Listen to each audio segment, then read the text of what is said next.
गोर लगै छी। हम चमचम मैथिली गीत में अहाँ समस्त मिथिलावासी के स्वागत करै छी। आई एगो हम बरसाइत के गीत कहै छी। एहि गीत के रचनाकार हम अपने छी, तऽ अहाँ सब ई गीत हमर जरूर सुनब, देखब और हमर चैनल के सब्सक्राइब, हमर वीडियो के लाइक अहाँ सब जरूर कऽ देब। आइ बान्हब गाछ में ताग, बनल रहत जुग यही बात। आइ बान्हब गाछ में ताग, बनल रहत जुग यही बात। सासु पठायल लाल साड़ी हमो पहिरब, सासु पठायल लाल साड़ी हमो पहिरब। ससुर पठायल लाल लहठी पहिरब, ससुर पठायल लाल लहठी पहिरब।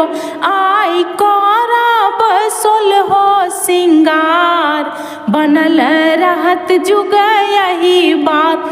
आइ करब सोलहो सिंगार, बनल रहत जुग यही बात। आइ घूमि घूमि कऽ बान्हब ताग, बनल रहत जुग यही बात। गोतनो पठायल आइ गौरी हम पूजब, गोतनो पठायल आइ गौरी हम पूजब।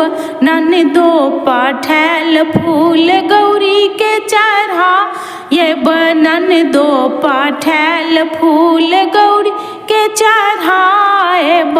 आइ मांगब जुग जुग सोहाग, बनल रहत जुग यही बात।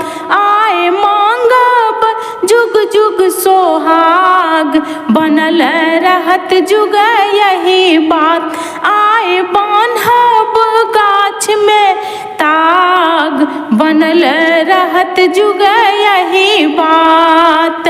भैंसुर पठायल छता हम तानब, भैंसुर पठायल छता हम तानब। बालुम के संग गाछ तर पूजब, बालुम के संग आइ गाछ तर पूजब। आइ घूमि घूमि कऽ बेनिया डोलब, बनल रहत जुग यही बात। आइ घूमि घूमि कऽ बेनिया डोलब, बनल रहत जुग यही बात। आइ बान्हब गाछ में ताग, बनल रहत जुग यही बात।